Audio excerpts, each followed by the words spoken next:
ಮತ್ತು ಭಾರತ್ ಆಟೋಮೊಬೈಲ್ಸ್ ಇದರ ಮಾಲೀಕರೇ, ಬಹುಶಃ 1998 ಅಂದರೆ 28 ವರ್ಷಗಳ ಹಿಂದೆ ಈ ನಿಮ್ಮ ಶಾಖೆಯನ್ನು ಉದ್ಘಾಟಿಸಿದ ಇಬ್ರಾಹಿಂರವರು ಇವತ್ತು ಕೂಡ ನಿಮ್ಮ ಜೊತೆ ಇದ್ದಾರೆಂದರೆ ಭಾರತ್ ಆಟೋಮೊಬೈಲ್ಸ್ ಸಂಸ್ಥೆ ಅತ್ಯಂತ ವಿಶ್ವಾಸಾರ್ಹ ಸಂಸ್ಥೆಯಾಗಿ ಬೆಳೆದಿದೆ ಎನ್ನುವುದಕ್ಕೆ ಇದೊಂದು ಉತ್ತಮವಾದಂತಹ ಉದಾಹರಣೆ.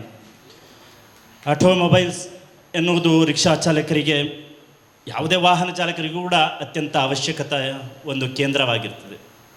ಅಂಥ ಒಂದು ಕೇಂದ್ರವನ್ನು ಈ 28 ವರ್ಷಗಳವರೆಗೆ ನಡೆಸ್ಕೊಂಡು ಬಂದಿರುವಂತಹ ಫಯಾಜ್ ಹಾಗೆ ಅವರ ತಂಡ ಇವತ್ತು ಸ್ವಲ್ಪ ದೊಡ್ಡ ಮಟ್ಟದಲ್ಲೇ ಈ ನಾಟಕಗಳಲ್ಲಿ ಈ ಸಂಸ್ಥೆಯನ್ನು ಪ್ರಾರಂಭಿಸಿದೆ.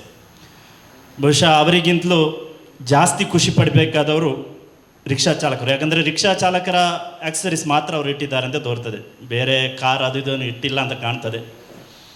ಹಾಗಾಗಿ ಎಲ್ಲ ಸೇವೆಗಳು, ನಾವು ರಿಕ್ಷಾ ಚಾಲಕರಿಗೆ ಒಂದು ರಿಪೇರಿ ಮಾಡಬೇಕಾದ್ರೆ ಒಂದು ಕಡೆ ಹೋಗಬೇಕು, ಅದರ ವೆಲ್ಡಿಂಗ್ ಬೇರೆ ಕಡೆ ಇರುತ್ತೆ, ಪೈಂಟಿಂಗ್ ಬೇರೆ ಕಡೆ ಇರುತ್ತೆ, ಕುಷನ್ ಬೇರೆ ಕಡೆ ಇರುತ್ತೆ. ಆದರೆ ಎಲ್ಲವನ್ನು ಒಂದೇ ಸೂರಿನಡಿ ರಿಕ್ಷಾ ಚಾಲಕರಿಗೆ ಒದಗಿಸಿ ಕೊಡುವಂತಹ ವ್ಯವಸ್ಥೆಯನ್ನು ಮಾಡಿಕೊಟ್ಟಿದ್ದಾರೆ ಫಯಾಜ್ ಅವರು. ನಿಮಗೆ ಎಲ್ಲ ರಿಕ್ಷಾ ಚಾಲಕರ ಪರವಾಗಿ ಹಾಗೆ ಆಟೋ ರಾಜಾ ಕಮರ್ ಯೂನಿಯನ್ ಪರವಾಗಿ ಅನಂತ ಧನ್ಯವಾದಗಳನ್ನು ಅರ್ಪಿಸ್ತೇನೆ.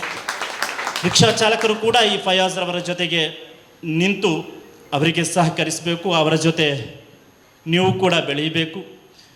ಬಹುಶಃ ಈಗ ಫಿಟ್ಟರ್ಗಳನ್ನು ಮಾತ್ರ ವ್ಯವಸ್ಥೆ ಮಾಡಿದ್ದಾರೆ ಅಂತ ಕಾಣ್ತದೆ, ವೆಲ್ಡರ್ಗಳ ಇನ್ನು ಬರಬೇಕಷ್ಟೇ.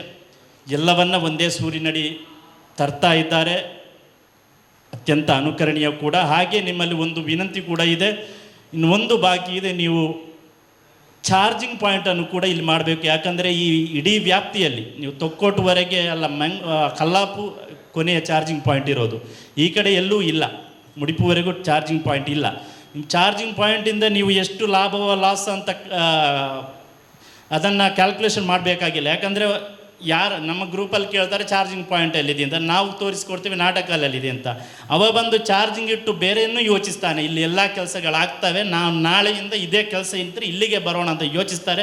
ಆ ಕಡೆಯಿಂದಲೂ ನಿಮಗೆ ಲಾಭ ಆಗ್ಬೋದು. ಚಾರ್ಜಿಂಗ್ ಪಾಯಿಂಟಲ್ಲಿ ತುಂಬ ಲಾಭ ಇದೆ ಇಲ್ವೋ ಗೊತ್ತಿಲ್ಲ, ಅದರ ಕಡೆಯೂ ನೀವು ಗಮನ ಹರಿಸಿ ಅಂತ ನಾನು ವಿನಂತಿಸುತ್ತಾ, ಮತ್ತೊಮ್ಮೆ ನಿಮಗೆ ರಿಕ್ಷಾ ಚಾಲಕರ ಪರವಾಗಿ ಹಾಗೆ ಆಟೋ ರಾಜಾ ಕಮರ್ ಯೂನಿಯನ್ ಪರವಾಗಿ ಧನ್ಯವಾದನ ಅರ್ಪಿಸ್ತಾ, ಎಲ್ಲ ಚಾಲಕರು ಕೂಡ ಈ ಭಾರತ್ ಆಟೋಮೊಬೈಲ್ಸ್ನೊಂದಿಗೆ ವ್ಯವಹರಿಸಿ, ಅವರ ಜೊತೆ ಇರಿ, ಅವರ ಪ್ರೋತ್ಸಾಹಿಸಿ, ಅವರನ್ನು ಬೆಂಬಲಿಸಿ ಅಂತ ವಿನಂತಿಸುತ್ತಾ ನನ್ನ ಮಾತಿಗೆ ವಿರಾಮಿಸ್ತೇನೆ.